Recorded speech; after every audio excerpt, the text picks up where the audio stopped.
Hello and welcome back to Hold On, I'm Talking Brother. My name is Joe Greenwood and you are listening to our preview of UFC live in Vegas at the Apex number 4612. This time headlined by Sean Strickland versus Jared Cannonier. Strickland feels like he's been main evented at least 17 of these at this point. And I'm joined by my regular co-host Tom Ballum. Tom, few days removed from UFC 282, a very good card, it turned out, or a very fun card, I should say. Is this Fight Night card actually better? I don't know about that, Joe, but it's certainly a sleeper. You know, it's snuck it in right at the end of the year. It's at the Apex. You know, we've been treated very poorly at the Apex recently. Pick that up. You sound a bit demoralised just at the venue. But when you actually look down this fight card, even going deep into the prelims, this is not a regular, you know, just get some fighters on there, offer money on the street. Yeah. Anybody who wants it, go in there. We're getting money from ESPN anyway. This is some killers. It's a good Fight Night card. Dana said after the pay-per-view, by the way, that they are planning to have more fight nights on the road now. And I'm like, praise the Lord. Thank you. Keep the women's bantamweight main events in the Apex, and let's get some men's bantamweight fight night on tour main events. Yeah, get it on tour. Get them in front of people. It'd be great. Listen, listeners, this is actually some good stuff on here. Let's start with the main event, which is, I mean, maybe not the best thing on this card, but is an interesting fight. Which is the fighter you're more down on here? Is it Jared Cannonier at number 3 at middleweight, or is it Sean Strickland, who just got boomed by that Poatan left hook at number 7? Well, the thing is that in their last two fights, so Cannonier lost to Adesanya and Strickland lost to Pereira, obviously on the same night. What I can say is that one of them actually followed a game plan. So for that, I respect them more. I will say I think both of these are slightly overranked. I think you're of the opinion, like I am, that when you lose, you know, a title fight or a high-ranking fight, I think you should drop down the rankings a bit. You know, I think you should be dropping off. And who are they ahead of in the middleweight division? Well, it's the likes of Delice, who's just entered the ranking at 8. You got Andre Muniz at 11. Then we're talking about Imamov at 13. And, of course, we just saw Chris Curtis and Duplessis last weekend. So, you know, there's not that many guys screaming out to be in the mixer there. I think what we'd like to see, though, is, for example, Strickland. I don't think he's earned a pop at Cannonier. I think he should fight down. What, because of the level of beating he took in his last fight? Yeah, absolutely. Got humbled. And, you know, like, off a loss, I don't think you fight up the rankings. No. So what I'm saying is I'm not unhappy about Cannonier getting a matchup like Strickland, but I think it should be Strickland fighting down. So that would be my rule. If anything, it should be something more like Vettori versus Cannonier. That'd be a more appropriate matchup. I'd say that's a little bit generous for Cannonier there. I'm looking at Cannonier fighting somebody kind of 7 to 12. Oh, right? okay. Cannonier, he's sat at 3. I don't think he should be fighting the top of the division like Vettori still is. I think he should be fighting. I mean, as I'm looking at it now, the guy sat in that category. What about someone like Andre Muniz? Yeah, Muniz was the one that popped into my head as well. Of like, yeah, that'd be really good, wouldn't it? But this is what we got. We got Strickland versus Cannonier. It should be a nice striking matchup. I think we can say that. Yeah, for sure. Some confidence. Yeah, absolutely. I mean, Strickland has quite a clear game plan that is, you know, it's this sort of, it's the contradictory fight plan, isn't it, compared to the personality? The personality is, I'm going in there to die, and then the fight is, I'm going to just jab your head off, just sort of like hand fight, pitter-patter hand fight, and just jab you, and just basically get in your face and just sort of walk forward. Because he never like really puts on much of a pace in terms of like actual footwork, but his output is high, 5.54. Yeah, precise. Actually, no, he's not precise. Let's take that back. 40% striking accuracy. But for that volume that he throws, Joe, I think that's pretty nice. Yeah. It's a good return. He has a nice striking differential, 1.53, compared to Cannonier's, which is 0.23. Cannonier lands at 3.73, but his striking accuracy is just over half. They've both got good striking defense as well, so I think Strickland's one of these fighters where it's like you're going to fight the fight on his terms, because he's just going to keep doing the same things no matter what. It depends on what you're going to be willing to do. Do you expect Cannonier at any stage to maybe throw a takedown in there to kind of throw him off? Or do you think he's... what I think he should do, which is commit to the low leg kicks? I mean, I think if there's anything we know about Cannonier is that he'll wait. Yeah. He'll wait. He's patient. He's got 5 rounds to do it. Only needs to find one opening. So I think he'll be prepared to accept Strickland trying to impose his game and come forward and just try to get his timing right before landing on those big power shots that he's well known for. Well referenced, well covered in the past. There's a man who's fought at heavyweight, light heavyweight, absolute unit. You know, he's up there with Dalcha, physique of 2022 and 2021 for that matter, and many other years. Now, the guy carries a big threat. The problem is, when he's come up against the top of the division, guys like Robert Whittaker and Adesanya, he's been found wanting, all right? Yeah. They've been able to get in, get out, and outpoint them. My question to you would be, can Sean Strickland do that? I would say off the top of the head, no. Not in that he can't beat Cannonier, because I think he does have that. I think it's quite an even fight. But that's how the odds makers are seeing it. Perfectly even matchup. Oh, really? Well, like both minus 120 sort of thing. Yeah, minus 105 and minus 115. Oh, okay. Well, there's nothing there then whatsoever. Okay. I mean, that's kind of how I see it, is that, like, I think we'll only kind of know how the fight's going if it gets into the third round. Because I think if it goes into a third at that point, I would probably back Strickland to get the win from there. But let's be fair to Cannonier. We haven't seen him fading in later rounds. I think he carries that threat. It's more that you would see probably in the third round, Strickland's probably taking those rounds on points. Is that what you're saying? Yeah, most likely. Although saying that, the Gastelum fight for Cannonier was a strong performance, particularly later in the fight. Yep. And he did carry the sort of power shots from there. The problem was that he was facing an absolute fridge in Kelvin Gastelum, who ate those shots for days. Although how much longer he can eat those is probably up for debate. It's one of those matchups which is just neat but like pretty uninspiring, isn't it? Like, it's not like getting the juices flowing, is it? I mean, a big Cannonier knockout. Yeah, you forget about that Brunson knockout, don't you? Where the elbows. Hermansson, Anderson Silva, David Branch in his little flash in the pan in the UFC. Cannonier is good. I think he's good enough, patient enough to find the timing. I think he'll knock Strickland out. Really? Yeah. What, early? No. I think it's going to be Strickland coming forward, imposing his game, getting more confident. Yeah, jab, jab, jab, forward pressure. Cannonier stepping out the side, working a bit the body, potentially threatening the odd takedown, and just all lulling Strickland into that false sense of security, and then that one shot, it comes later in the fight. That Pereira fight has kind of exposed Strickland, hasn't it? Just like, you just need to just need to work him, and you just need to know that if you can land that left hook, you can put him away. Now, not everyone is Alex Pereira when it comes to their left hook, but it is there in the same way it's there on like a Paddy Pimblett. I probably expect Cannonier to work towards that sort of pulling Strickland into his power shots. I think Strickland will oblige him. Yeah. Strickland's a weird guy, isn't he, when it comes to the mentality of fighting? Of like, I feel like he's in a way not too bothered about losing as long as he loses in the way that he finds most honourable. Don't you think? Like, it's getting gadooshed in the main event from everybody. Yeah. You've convinced me, Tom. I'm going to go with a Cannonier knockout as well. And I actually think it's going to be relatively similar to the Pereira one. And then, sorry, Strickland, but you're going to be looking at a Gregory Rodriguez at some stage, or a Dricus du Plessis, who will then be searching for that left hook. Feed him to the wolves. Absolutely.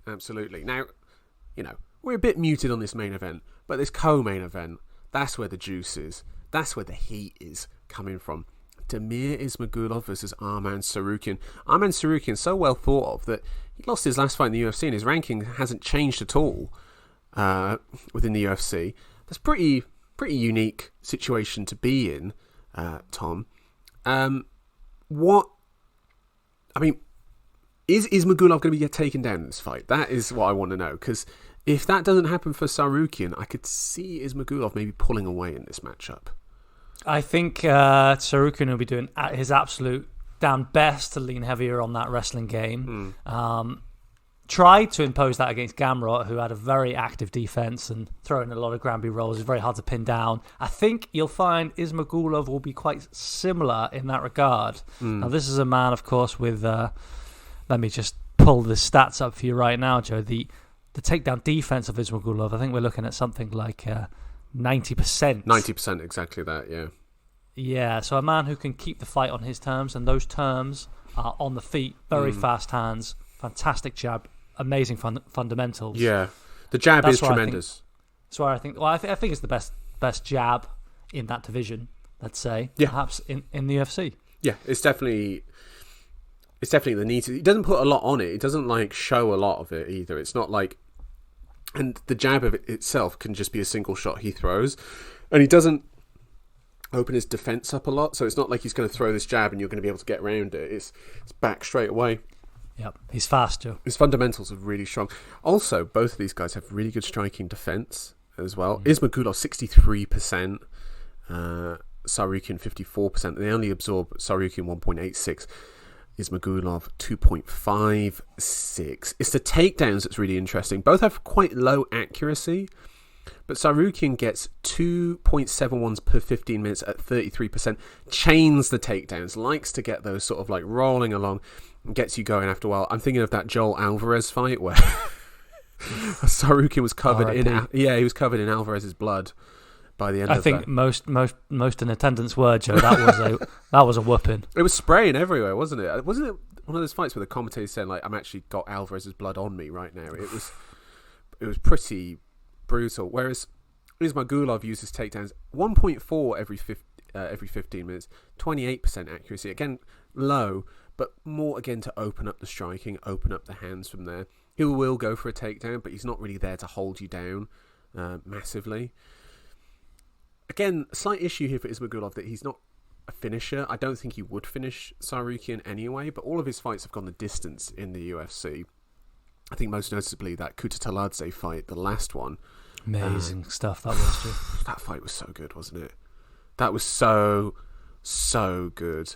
Like, oh god, just such a sick fight. To the eye. It was just such a sick fight. By the way, Kutateladze is back next month, facing Thiago Moises in Brazil. Wow, they're not playing with these guys. They're getting matched up with the top dogs. Yeah, they are. They really are, and they should be. They should be as well. Well, it's well documented our position on the lightweight rankings, Joe. And yes, they should be. But first, let's clear out, some of the dross. Kind of, yes. Now, Connor. How do you see this one going? God, man. Why is it only 3 rounds, and how do you see it going? There should be like a 5-round co-main, shouldn't it? Well, I'm saying if we get the pleasure of Gamrot and Tsarukyan, which again, a beautiful, beautiful fight. That was over 5 rounds. Yeah, that was over 5 rounds. Do you judge the quality of that fight depending on the result of it? Because Gamrot won, but a lot of people felt like he didn't. I know you felt like Tsarukyan won it, and so did I. Do you maybe it doesn't hold that well? I wasn't upset, Joe. I wasn't upset about that. No, I wasn't upset about the Gamrot fight. It was just high level guys. What I would say is that, these guys. I mean, at the apex, co-main, but only 3 rounds. It's just doing a disservice to them. I want more, Joe. I want more. I want 5 rounds. Tsarukyan Ismagulov main event, Cannonier Strickland co-main event, but that's not getting any viewers in, is it? That's part of that problem. A part of me wants Ismagulov to keep the run going. Well, let's just highlight that run. He was the champion over in M1, Russia's MMA promotion. Yeah. That's having been the hand-to-hand combat champion in the army, I believe. Yeah. Unpleasant connotations in the current climate. I hadn't I'm even sure clocked. Yeah. But yes, that's for sure. And he's 24-1. Anyone can drop a fight early in their career. He's looked, to me, pretty imperious. Come out from a great challenge against Kutateladze, a man who's... I'd be interested in seeing how he's going to progress. I'm thinking Ismagulov has got what it takes. to get past Tsarukyan here. Yeah, I mean, that's crazy to say because Tsarukyan looked so good in defeat against Gamrot. And so against good in defeat Makhachev. Against Makhachev in his debut, no less.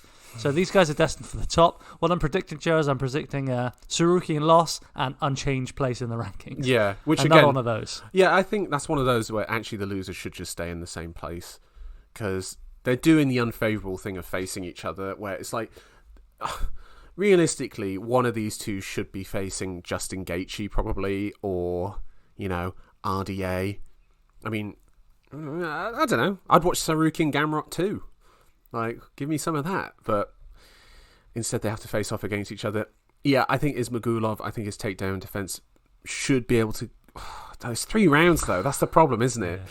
If it was 5 rounds... I'd prefer Ismagulov over 5 rounds. I think he's going to be able to keep the pace, and I think he's going to be able to get the win based just off of that jab. Although saying that, though, Tsarukyan, because that height difference as well...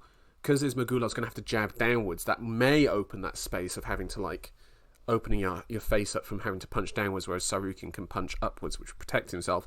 Although saying that, that's a bit more tiring to do, having to punch upwards. Yeah, I'll go Ismagulov by decision for this one. It pains me to say because I love Tsarukyan so much, and I think he can become champion. Oh, for sure. But as could Ismagulov. Yeah. Let's just more of this. Keep these guys going. Yeah, absolutely. Can you imagine if there's a beat down in this show? One of them just wipes the floor with the other. That would be shocking. That'd be a statement. Oh, it sure would. That would be you're facing Dustin Poirier next. So that's what it should be. Well, that's what it should be. That's what it should be. Yeah, the winner of this, if Tsarukyan just takes Ismagulov down and smashes him into the ground. And he gets him out there in the second round, and Ismagulov's like a bloody mess. That guy, he should be getting a huge fight. He won't. It's like, oh, fantastic, thanks for that. Here's Kuta Taladze for you, but that's, oh man, that's just hypes me up. The thought of it, God Almighty. But I think it's going to be close. Next up on the card, we've got a couple more ranked fighters, this time at flyweight. One of these poor fellas can't even get his profile picture on the UFC main page. Shows you the promo that Alessandro Costa's getting. He's fighting Amir Albazi. Both these guys are ranked number 8, Joe. What stands out to you about either of these guys? The fact that Costa actually has heavy hands at flyweight. I watched his fight on the Contender Series against Andres Luna Martinetti. So it ended in a split decision. I gave it to Costa, but obviously Dana didn't sign him off of that because, it's a decision and he wants to see the blood in the guts. None of this wrestling crap in there. None of this decision nonsense. And then he goes back to his home league, which is Lux Fight League, and he faces a guy called Carlos Gomez and knocks him out brutally in 12 seconds. This guy has got heavy hands. He's got a couple ground and pound finishes as well. The Jorge Calvo Martin fight I looked up as well. Knockdown, strong grappling into vicious ground and pound. So that's what I'm looking for from Costa. I'm looking to see if Albazi, who is more the grappler, has more sub wins, and he's got a really good sub win, which was a triangle choke against Malcolm Gordon a couple of years ago in the UFC. I think it was his debut in the UFC. It was. Yeah. So that sort of... very rarely you see this in flyweight of guy who's clearly better at one thing against a guy who's better at another because they're obviously so well rounded. But I think this is what I'm interested to see. Will Costa engage on the ground, and can Albazi hang on the feet? Wait to see. Yeah, it's a chance for these guys to build a bit of a brand. Yeah. This is going to be Albazi's 4th fight in the UFC, as you say, that win over Malcolm Gordon, and then of course the beating Figueiredo's not good brother. Yes. Back in August. And he whooped him as well in that fight. He whooped him, a rear naked choke, end of the first. So a good showing, but, I don't think this is something that's going to... many fight fans are going to know these guys. I think you could get an episode on Pointless or something with one of these guys as an answer. Yeah. So let's see. It's a chance. You build a brand. They're already at highly placed. Both 2-3 fights away, potentially, from mixing it up for the belt. Fresh blood. I hope to see something interesting here. Yeah, for sure. And again, flyweight, going into the new year, we're going to have that title fight at the start of the year. I hope whoever wins that can defend it a couple more times in 2023, because there's some really, really interesting contenders coming up there. Of course, the UK's own Mohamed Makayev, our boy, Pantoja. I mean, there's some interesting guys coming. Just a quick note on flyweight before we do move on to the next fight. I mean, if Moreno wins the fight by a thin margin, is it over? Please. Yeah. And would you declare Moreno the winner of the series then, with a slim win over? Well, you'd have two wins to one, and then one draw. I mean, that first one draw that he lost. One draw that he lost, yeah, like Jan Blachowicz. It's if Figueiredo wins, there's no doubt. Yes. And yeah, you know what? Whoever wins, there's no doubt for me. Like, you have to just move on. You almost have to ignore the first fight and just make it a trilogy. Yeah, I don't want to open this up for discussion. Really, just curious if you're interested to see your first take on that, because I've got Figueiredo with a win. You know, then we can be happy that it's over and there's no doubt. But a slim Moreno win, I'd feel bad for Figgy. Not so bad that I would want to see another fight, but I would say it's still out there in that scenario in future timeline. I think I just go back to that first fight where it's like we should never have had the second one where he lost it. You know, and it's like, again, I don't like titles to get held up in endless rematches, and particularly when you've had 4 fights within the space of 2 years between the same guys. In your mind, like I'm giving this the airtime that I never planned to, and this is why we're ending up with more fights, because they are the dominant story at flyweight. Yeah. But in your mind right now, who's should Moreno be in there again? For me, it's pretty decisive. Figueiredo is the winner. Yeah, as things sit, I say Figueiredo is a nose ahead of Moreno. I think it'll also be interesting with Moreno. It's more than a nose for me. There's some cheekbone coming in. That last one was pretty decisive, wasn't it? Like, people thought it was a lot closer than it was, but it wasn't. I think also what'll be interesting going to this next one is the narrative of Brandon Moreno's coach, James Krause, not being allowed to coach him, like corner him. Like, what's Moreno going to do? This has probably affected his camp quite severely. He's going to have to make the change. What move is he going to make? Yeah, don't illegally bet on fights. Well, absolutely do not. Otherwise, you go to federal jail. Now, Tom, do you have the UFC rankings in front of you? I do. Is Alex Caceres still ranked at featherweight? He's not. He is. Thank you for that. Now, if Julian Erosa beats Alex Caceres, a man you have dumped on, insulted, besmirched many times over, he should be ranked. Joe, I mean, I had to eat my words after that last showing over Hakeem Dawodu. Wow, that was a whooping on a very promising, well-rounded fighter in Dawodu. Yeah. Julian Erosa, you've got to give it to him. He's had a complete resurgence in his career. It's time to acknowledge it. He deserves to be here. Now, since coming back to the UFC after being cut following a 3-fight skid, only as recently as 2019, went over to Cage Sport for 1 fight, got a submission there, back to the UFC by the start of 2020, just in time for COVID. And he went to work during COVID, Joe, let me tell you. It's 5 wins out of 6. And with a win here, he's Jonathan Pierce, I don't know who you are, son. Wait, I'm taking you out from number 50. He just beat the damaged Darren Elkins. Oh, that's why I don't know who you are. Out of those 5 wins, he's got a couple names on there. Smaller names, nothing huge. Dawodu being the most impressive, but Charles Jourdain as well. Charles Jourdain. That was the other one I was going to bring Nate up. Landwehr is a name. Yeah. Despite my best wishes, he's a name. Yeah, I mean, he's got some nice finishes on there as well. A couple Dars chokes. It's nice to see Erosa getting up there. Give him a shot at the rankings. Why not? Let's see what he can do at this sort of run in his career. Also, it is fighting at 145 this time. It is indeed. Also, he can relate to Jared Gordon in that he had a clear win over Paddy Pimblett given against him in Cage Warriors in Pimblett's first defence of the featherweight title in 2016. So, he's been through the mill. He's got a bit of seasoning. Oh, he certainly has, Joe. I mean, he was back on The Ultimate Fighter. That's where I was first introduced to him. And that was all the way back in 2015. So quite the career for Julian Erosa. I was just wondering, because I'm looking down his record now. The reason I asked about 145, this man has had no less than 5 matchups at 150 catchweight belts. Oh. And you know his record in those 5 fights? What? He's 5-0, Joe. Is he?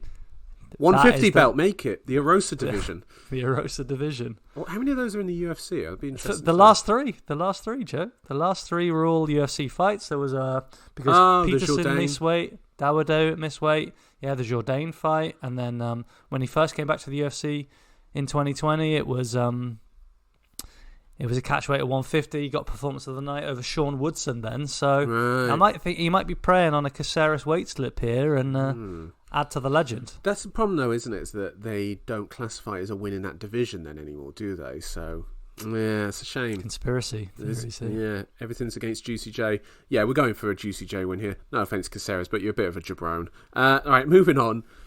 This is fun. Drew Dober against Bobby Green, who is back. What were you favouring here? The hooks of Dober or the shoulder rolling of Green? What do we want here? I'm seeing those shoulders rolling all night long. I'm seeing just light glancing blows going over the top and then cheeky little jabs and a bit of a dance from Green, celebrating another fool marked with the Bobby Green cross of death. Yeah, I just don't. You're not a Dober guy. I'm not a Dober guy. I know you are. I'll let you put up. I'm not a Dober guy. I'm not a Dober guy. But you like the full juice, Joe. You like turning up to 100 and guns blazing. We know. I like the T-Rex arms. I like Dober, Stamen, Paulo Costa. Get him on that secret juice. Get those arms shortened. Get him in the hooks. That's what I want to see. No, I can see the same thing. Green's length. Jabbing at range, moving out, pulling Dober in, catching him coming in, right hand over the top of the left hook. That's what I'm feeling. What we've seen from Dober recently is some absolute wars. The McKinney one. Terrence McKinney, yeah. Wow, that was a harem scarum. 3 minutes 17 of men flying across the octagon. Amazing. By the way, McKinney next month as well. He is facing Ismail Bonfim, whoever that is. Don't worry, I'll do my research before then. But yeah, he's back next month as well. Anyways, continue. Well, yeah, I think we summed it up quite nicely there. Bobby Green, vintage performance. What was the other Dober war that I'm sort of... it was Brad Riddell. Yeah, Brad Riddell lost a decision to him in the end, but they were crunching into each other. Oh my god, that fight was so sick. That was such a sick fight. Right. What else have we got on this card? Oh, sorry, I'm looking at the wrong thing now. Glance down. Go on. Well, yeah, just a glance across to the prelims. Were you thinking? No, Tom. We got another main fight card. Jake Matthews. No. Cody Brundage versus Mikhail. Oh, how do you say this guy's name? name? Joe, sorry, mate. I just browsed straight past this. I'm not interested. If that wasn't clear, I'm not interested. Sorry, Mikhail Oleksiechuk. Thank you. But I'll put a bit bail you out there, my co-host. Don't want one of those moments again. You don't want to. Yeah, I'm not saying. All right. Let's not make not a reference. That again, Joe. Right. Yeah, we're trying to get sponsors here, Tom. None of this talk. Anyway, You don't want to talk about Instagram's favourite Cheyenne Vismus, former Cheyenne buys who. Joe, I didn't even open the tabs, mate. Okay. That's what these fights. They don't appear on the card to me. My card continues with Jake Matthews versus Matthew Semmelsberger. Oh my word, Jake Matthews. Yeah, that's why Jake Matthews last show in. Wow. His last showing was against Filiau, wasn't it? Yes. Oh, that was such a sick performance, wasn't it? Dismantled him. Yeah, it really did dismantle him. Totally destroyed him. Yeah, and he had the win over Emil Meek as well at the start of 2020. It's really nice. Yeah. Has a win over the Leech as well. Not a jabron. Not a jabron, definitely not. No. Yeah, that's the thing with... Matthews, I think he was just so improved in that Filiau fight that I feel like I'm looking at a different fighter. Well, that's what I'm excited to see, Joe. I just hope that was the birth of a new man because he's been a long time in the UFC. He's 28. Yeah, surprisingly. And so that it just, maybe another look at Jake Matthews. I hope he can continue here because Matthew Semmelsberger, not sure he's going that far. So no, I'm just looking for another one of those Jake Matthew wins. Semmelsberger, Build up the new legend. Semmelsberger, though, he can sort of take a fight away from you without you realizing it. I think I've like the last couple times I've watched him, it's like I've kind of like been a bit like whatever, and then like suddenly he's got his hand raised. I'm like, oh wait, hold on, he actually did win the fight. I'm thinking of he lost to Morono, but he fought bloody Nora, what's the guy's name? Oh, he lost to Chaos Williams as well. AJ Fletcher. Yeah, I remember that one, and I remember the win over Sano, where he got like a quick finish in the first round. It was again one of these guys who just he feels like creator fighter without anything really added to him. No offense, Matthew Semmelsberger, you'd beat the shit out of me, but like I just doesn't have that zhuzh. Do you know what I mean? Matthew's had those sick hands in this fight. We'll get to that when we're talking about the forfeits for you coming into 2023. Matthew Semmelsberger will be talking next time Joe goes down. No, on one of these. What? We're not doing this every month. What is this that you think you're doing? We're not doing that. 12 months of beatdowns, Joe. That's what I'm saying. Straighten you out and you trash talk here on the pod. Now look, is there one more fight on here that you'd like to pick up on? I am gonna. Don't tell me it's Darren Wynn. No, I am excited to see Julian Marquez though. Right. That is very much it. No, I tell you what, I'll take this one. Manal Cap versus David Dvorak. Cap, my boy. Please, Cap, you've got to win. You've got to prove me right. Like, I can't... Like, I was so hyped from him coming in over from Rising. I was just like, this is the guy. He could beat Mighty Mouse. He could beat Cejudo. He could beat them all. And then he proceeded to lose his first two fights. Admittedly, they were against... Pantoja was one. And was it Askarov the other? Yeah, he's had some pretty good matchups. Yeah, but I still haven't seen. I just haven't seen what you're talking about. No, Mateus Nicolau was the other one where it was a split decision loss. Listen, man, he's gonna. I'm hoping he can put Dvorak away. If he can't put Dvorak away, then I think there's a serious issue here with Cap. But just wait and see. He has won his last two fights by first round knockout. Tom, is there something that you're interested in on this prelim? Well, I think the fight I have to draw attention to is any fight with Nurmagomedov in the matchup. You got to show some interest. Now, no relation, of course, to Khabib or Umar, no. But Dagestani. Yes. And that means something. Although he does have a bit of an interesting style for a Dagestani. Likes those flashy kicks. Really does, yes. He's more, he's like Umar Nurmagomedov is more the kicker, isn't he, in the UFC? He's also in the bantamweight division. That's right. And then you've got Usman in Bellator, who again is more of a kickboxer. It's quite interesting that the Usman, by the way, just became the lightweight champion in Bellator, defeating breaking news to me. Tricky Pitbull, the worst Pitbull brother. Anyway, what about his opponent? Can you tell us anything about this man? Well, with the help of the internet, yes. I had to look him up because I do not know Saeed Yakub Kakramonov. Oh, nice one. All right, he's fighting out of the US, but of foreign extraction, shall we say? All right. Well, I don't know why you're painting it like that. Well, I'm trying to highlight, Joe, that he also originates from somewhere in Central Asia and should be feared. Well, he says he's fighting from Uzbekistan. Yes. So that's what I'm telling you, Joe. Any that region, any stands, any sort of Central Asia towards Russia, you're like, I don't want to go near that man. That's it. And also, let's put the other thing out there: 2-0 in the UFC. And he's at bantamweight, so he must be pretty good. He's beaten Trevin Jones and Ronnie Lawrence. Must be something there. Yeah. He'll be looking back to get his loss back over Umar Nurmagomedov, which happened in the PFL back in 2018.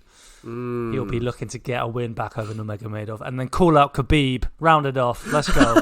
Step up, Saeed. Yes, indeed. Saeed Yakub. No, there's actually another fighter mentioning Sophia, all men from Central Asia / Europe region, depending on your persuasion. The UFC's first fighter from Tatarstan is on this card, Jake. Really? Yes. Who? This is a man called... Let me just search my way down the card. He is called... Go on. Rinat Fakhretdinov. Oh my words! Yeah, sorry about that to his people from Tatarstan, but looking for a lot of double legs, Joe. The man likes a double leg. I remember this guy. I remember he fought the guy who he fought Pereira in his first fight, Michailidis. Yeah. Oh my god, this guy absolutely rode Michailidis. Oh my word, poor Michailidis. He had an absolutely brutal time in that fight. Yes, I do know this guy. One of those, another welterweight, sort of coming from this region. 19-1. Incredible. By the way, against Michailidis, he averaged 5 takedowns per 15 minutes. Good lord. Good lord, indeed. That's prodigious. You want to see, for the true fans out there, you want to search this guy. All you're going to see is footage of him shooting double legs, all parts of the world, and many men succumbing to them. So he's coming. Against Brian Battle. Brian Battle, who has a decent kicking game, puts a lot out there. Strikes landed per minute 7.18. I think that's going to be his undoing, to be honest. I think he's going to get taken down and ridden into the mat from there. Although saying that, Battle, good record, 9-1, but nothing compared to a 19-1. Is he one of these? Where's he fought? Brian Battle. He came off of the Ultimate Fighter. Of course, the recent products. Yeah. Yes, of course. Right, Joe. Did you have some breaking news for us? You've been teasing it. What have you got for us? Well, this came out late last week. Late last week. Stephen Wonderboy Thompson, after his win over Kevin Holland, which we still haven't talked about, by the way. Spectacular performance from Mr. Wonderboy, I must say. He dropped a bit of news, inadvertently, I think. I believe that the UFC may have talked to Wonderboy about a title shot because apparently Kamaru Usman is out of the trilogy fight with Leon Edwards due to having hand surgery. Okay. What? That was when he was firing guns in with Cadaway. the kickback. I'm sure. Took him out. I'm sure the amount of money he made from that appearance, he could have bought a new hand and chop off his old one. I mean, come on, Kamaru, think about this. You've got to invest in yourself here. May be the case that Leon's going to have a different person across from him at UFC 286 in London.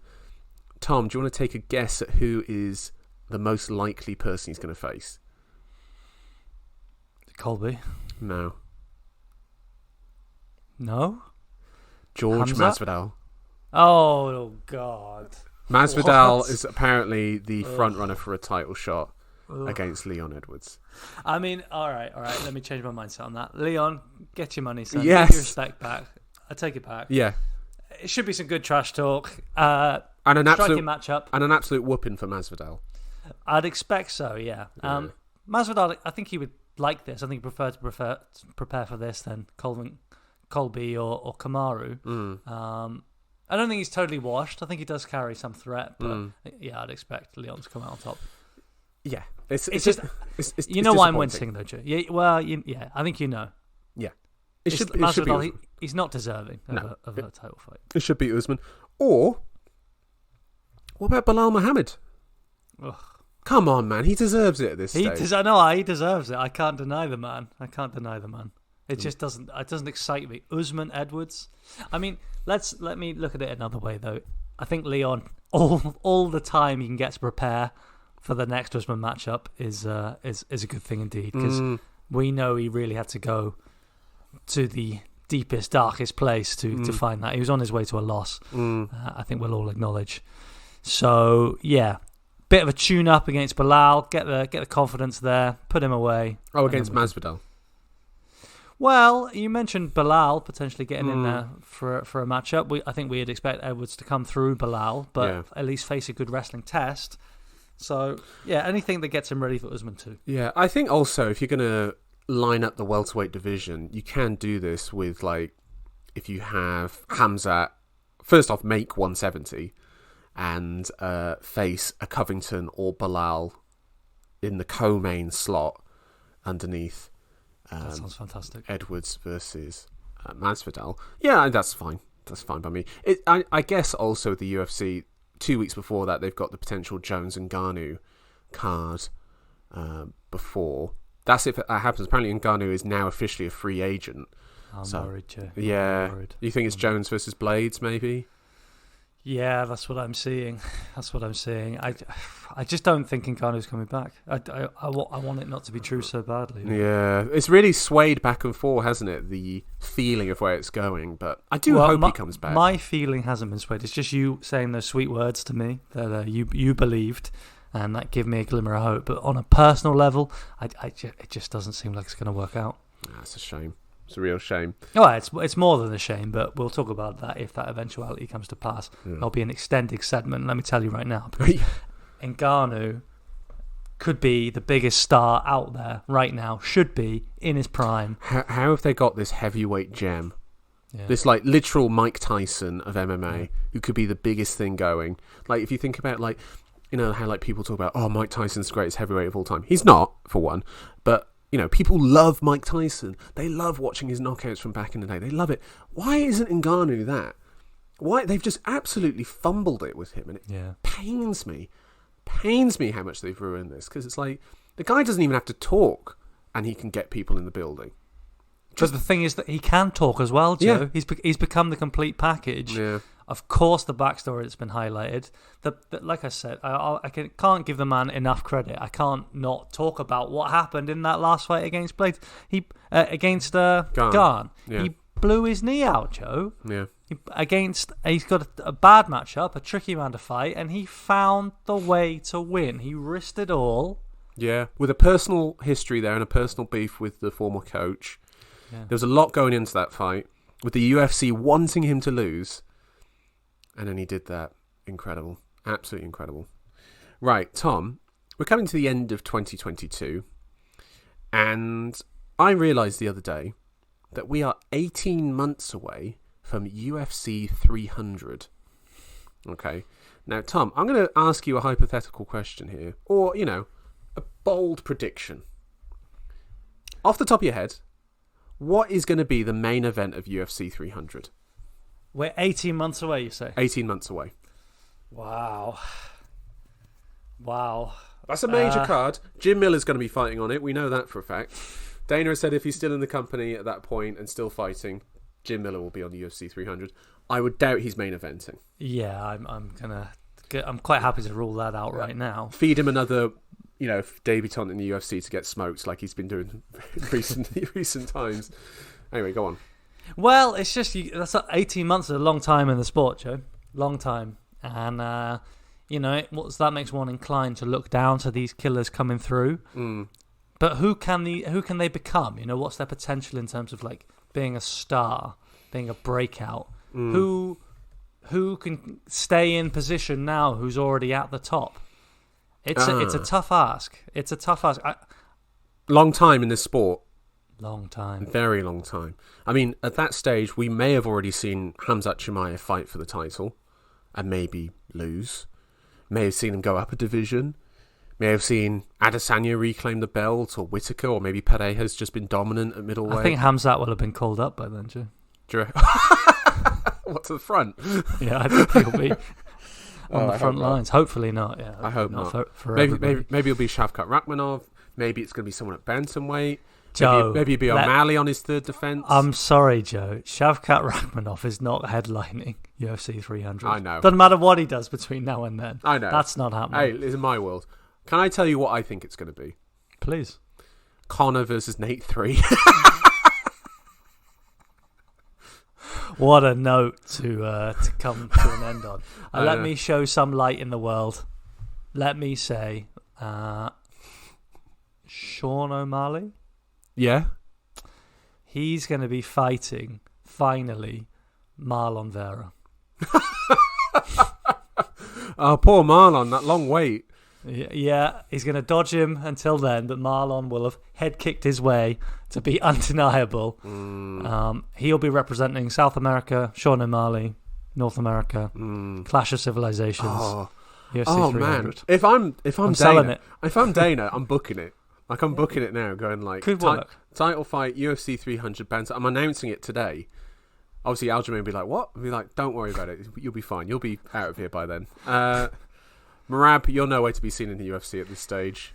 Oh, God. Get out. The only other man I'd lean towards when I'm thinking about, the most dominant, the people with some sort of brand, Volkanovski, could he be in the mix up there somewhere? 18 Can some true challenger? I think Arnold Allen will be champion by then, won't he? So I don't think. According to Joe's official predictions, you've hung yourself out to dry there, mate. No, I haven't at all. That's another whooping from Semmelsberger coming after that prediction. Oh my word! Yeah, I don't. 18 months is a long time for him to keep that featherweight title. That's hard, man. That's really, really hard. And then what? You're gonna have Topuria potentially up there at that stage. Evloev. Oh, he's got to get past Makhachev first for the lightweight title if he can, and then he's gonna have the winner of Emmett versus Yair. I mean, who are you most confident about still being champ by UFC 300? Really? Like Figueiredo, would you put that Makhachev. odds on that he's going to be the champ then? Makhachev is be the one. But you know who's coming through, Joe. We previewed it earlier on the pod. You got Ismagulov, yeah. you got Tsarukyan, you got Dariush. There's some tests coming for Makhachev. He's got some absolutely tough matchups to get through. Yeah, Makhachev would be the one, and then Volkanovski. Those are the two that I'm like, though they're ahead enough in their division that they can sort of hold it. I don't know. It's hard. It's hard to say. But I did think 18 months away, and I felt like Conor versus Nate is the most UFC thing for them to do. I know I keep bringing it up, but like, tragic. It's tragic. Really, really is. Listeners, thank you so much for joining us. We'll be back next week to talk about this card. Hopefully something good happened on it. I doubt that it'll be a boring one. Tom, is there anything else you want to bring up? No, I think that sums it up, Joe. Can't wait for this card, and let's speak next week. Yeah, we'll be back next week, listeners. Contact us at holdonbrother69@gmail.com. Like, subscribe, spread the word, and see you next week. Bye, Tom. See you next week, Joe. Bye-bye. Bye-bye.